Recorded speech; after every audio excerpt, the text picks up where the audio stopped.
everybody, and thank you for stopping by.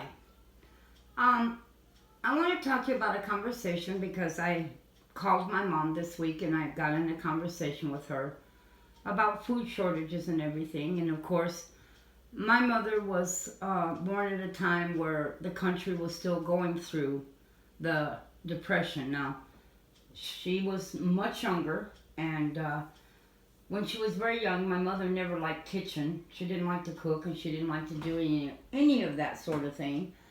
And so you really couldn't look to her for recipes or things like that. But she sure knew how to garden. She would ride the old plow horse. My grandmother said she would ride that plow horse till she literally had sores on her butt because they didn't have a saddle and they couldn't afford one. And she would have to sit in a chair with a pillow. And they had to try to put a stop to her, but she did it mostly because she hated the kitchen. She did not like to cook. She wanted no part of it. But she could grow a very beautiful garden. She definitely could. And we got in a conversation about food shortages and what would happen if we had food shortages or recession in this country and how we could really get through it. And one of the things that she said that really she felt that no matter what we did really, I mean, even though we may stock and store, it might get us through a few years, but that would be about it. Because she said that even in the Depression, it lasted many, many years. And they gardened every single year. They always gardened even before the Depression. And she said that the garden was never consistent or the same. Sometimes you couldn't get certain things to grow or it just didn't do that well. So you really didn't get from your garden what you'd hoped for maybe. You just prayed you got something. My mother said that she remembered her grandmother many days on her knees crying out to God for help to make sure that they didn't starve. And she said that many times it was black-eyed peas is what seemed to be what would grow. She said they didn't go hungry, but they never had what they really would like to eat. And she said that she believed that it truly was her mother's prayers that even got them through it at all. Now, she said that some years were better than others. They had, a little extra, and sometimes the hens would, sit on some of the eggs, and they would let them do that, and they would have to do without eggs for breakfast because of it, because they'd get a hen that would sit, and they would hope that she would sit on quite a few because that meant some chicken meat for them. And so, they would have to pin them up and figure out a way how they were going to feed them to fatten them up to try to kill them and eat them. And she said they struggled because most of their chickens were just free range. They let them roam and they didn't really lay very many eggs at all. Because she said that unless they're getting that, she calls it mash, the layina stuff that we feed our chickens today. She said they just didn't do very well if they didn't have it. And they were lucky if they got one egg per chicken a week.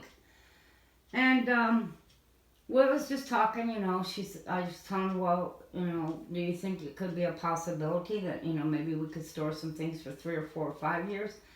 And she said, yeah, that she thought that could be a possibility. But she said when you get to looking at 10 years, which is usually how long a recession will last if it's bad.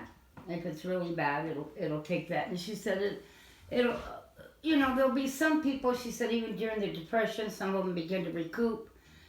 Before the Depression was considered really over. But she said there was a lot of them who didn't recoup even when the Depression was over with. They were damaged for many, many years to come after that Depression. They struggled. Some of them never pulled out of it at all, it seemed like. And she said there was others that actually seemed to make money during the Depression. She said she remembered a man in their town that bought up a lot of farmland. He was able to convince the bank to actually give him a loan. And they did. And my mom said he fared really well. He bought when other people would not buy. They were afraid to buy. And he did. And he was able to buy up a whole lot of acres of farmland. And she said to this day, that man's children, and he's an old man now, but his children have taken over and they have done quite well for themselves with that land. But she said that no matter what, and I do believe this, that no matter what we go through, whether it be really, really bad or just, slightly bad, whatever it may be, but if it gets really, really bad, she said that she believes, and I believe this too, that it will only be through God that we make it in the end. And I do believe that. She said that she saw her grandmother crying and praying many a times for their next meal, and it was always provided. Somewhere, somehow, they got something to eat. She said she remembers one morning waking up to a rattlesnake in the bed. The house that they lived in had huge gaps in it, and she said they would try to stuff newspapers, whatever they could get their hands on between those gaps, because if they didn't, the snow would drift into the house and even on their bed. And one morning in the winter, they woke up and there was a rattlesnake in their bed. And I said, "Oh my gosh, Mom, you guys must have been scared to death." She goes, We were scared it was going to get away." Now my thought was she would be scared to death that it was going to bite them, but she was more scared that the rattlesnake was going to get away, because that was going to be breakfast or dinner. And I thought to myself, oh wow, what what they must have went through during that depression, how hard it must have been when children are laying in a bed and all of them are trying to figure a way to get that snake without getting bit, because that's their dinner. And they got it. They got it. My mom never ate rattlesnake ever again. She moved and got away from that kind of thing, because I think it just was such bad memories for her, what she went through, that you couldn't even get her to eat an egg from raised on a farm or a ranch somewhere. She would not touch it. She would only buy eggs from the grocery store. I think that had to do with what she went through as a child. She wanted no part of that. To her, that was a stigma of poverty, and just maybe bad reminders of what she went through, living through the depression as a kid, and watching her say how she saw her mother cry out. My grandmother had 12 children and was alone. Her husband had died from tuberculosis, and she was raising 12 kids during the depression, and that was not easy on her. My mom said she had a very rough time at it, and she knew she did. She said she used to call her Mama. She'd say, "Mama." She worked from sun up to sundown, and it didn't even stop then. And so she'd tell me, how she'd cook on a wood stove outside in the summertime, and she'd cook on the wood stove in the winter on the inside, and how hard life really was. But, we were talking because I felt she had some knowledge, because she did live in the period of the depression, and part of it anyhow, and she was old enough to remember it. And she said that it was extremely rough on her, and it was extremely rough on the kids, her sisters and everything, and even her mother. And she said, as she said, it was by God that they made it through. And I believe that is true today. I believe no matter what's coming in the future, what the future may hold, everybody has a different opinion.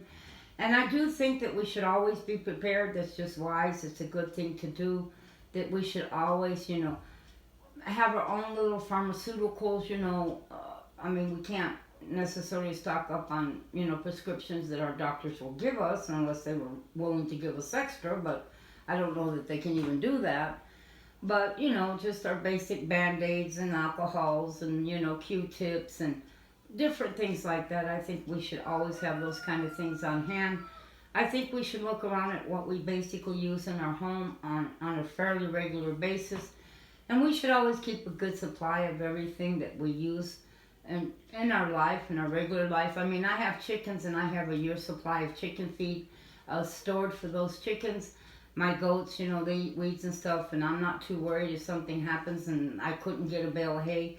I'm not too worried. I can always, let the goats eat weeds. So that's not a problem. But I do believe that if things get as bad as some people are saying out there, and even if it doesn't get as bad, we still need God in our lives to give us a hand up and get us through hard times and difficult times in our life. But I think she's got a point that I don't think there's anything we can truly do to prepare for what's coming. I remember when they called it the Great Recession, but some are saying, well, it was more than that. It was a depression. I remember hearing on the news a lot more people were stealing diesels. There was a lot more break-ins in our areas into home, and there was a lot more theft. And I think we can expect more of that sort of thing if it happens, and so we have to do something to kind of protect our homes so that it isn't so easy for people to get in and to steal from us and that kind of thing, because it did increase. It was constantly on the news. I could not believe how many people were stealing actual diesel from trucks sitting.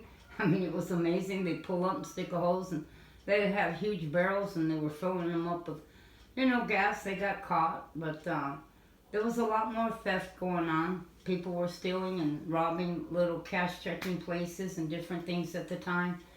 And I think that if something happened again, that it would be the same thing, only maybe even worse. And there was some people that it didn't affect as much. It didn't affect me as much, but hey, I don't have anything people can really take. I mean, my place is paid off. I don't owe per se, so it wasn't like I could be repossessed on anything. But there's a lot of people out there that it did affect, and I've always been prepared. So I wasn't in a position that groceries were a real issue for me. I've learned to make sure I keep everything on hand so I don't have to. I've had friends that have helped me during some hard times, but I've learned to have what I need on hand so that I don't have to worry about that for a couple of years at least. But I just wanted to say that, we got a lot of people out there, buying dried food that's supposed to last you 25 years. That's something for somebody who has a whole lot of money, which I don't. And some of it, I've tasted it, and I don't care for the taste of it at all. But like they say, if you're hungry enough, you'll eat anything, and that is true. But I just don't think it's worth the money in the end. That's just me personally, because the moment you open up the bucket, it starts immediately deteriorating, and some of them really do not taste good at all. Some of them are quite disgusting. And I think there's things that you can do that you can get off the shelves that would work just as good. You have to be kind of careful on some things though, but there's canned meats out there that'll last for 5 years. That's a pretty long time. Rice and beans can last just as long, so I do that sort of thing. But I think the thing that we miss so many times, and the most important thing, that we can have all the preps we want, we can have everything that we want, that we think we need to get us through, but the one thing that's going to be most important is God. Because we're not going to make through a lot of things if we don't have Him. So I just wanted to talk about it, and I was brought back some memories of what my mother did. A lot of people think they're going to be able to garden and do everything they can, and I don't know, it's like my mother said, there was times when, forget the garden, there was nothing there, and all they had was black-eyed peas, and that was all they got. Nothing grew, things didn't work, animals, bugs, insects took it over, not enough rain. Because we're in a situation right now that you live in cities and places that they have rules and regulations how often you can rain, and unless you have your own well where you can water, you're going to struggle to have a garden, because they're going to come down even more on that if things got really bad, because they're already saying we don't have enough water as it is, and they're trying to deter people from growing their own garden, because they say that water is going to be a real issue in the future, and they don't want people wasting it. And to them, you growing a garden is a waste when you can go to the store and buy it, is how they look at it. I don't agree with them, but that's how they do. And they're in control, not us, and they do what they want. We have the same thing here. You cannot water just when you want. They have twice a week where you can water, and I can tell you that's not enough to grow a garden here. And most people have gotten rid of their lawns because they just can't. Watering it twice a week is not going to do. And the grass is dying out, so people went to what they call no water type yards and different things, and gardening is something you just really can't do anymore here. So you're stuck getting what you can from the store, wherever you can find it, and I think it'll be that way in the future. They'll cut more and more people out and say you can't grow and because of the water issues.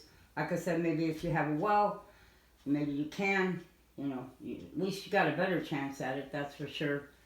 Because you can't really depend totally on the weather. It's like my mom said, many years they did okay as far as the garden. There was some years that they did okay, but other years they did not do okay at all. And they basically did without a whole lot, except for maybe black-eyed peas and whatever they could catch. Well, I hope you found this helpful, and may God bless you, and may you have a blessed day.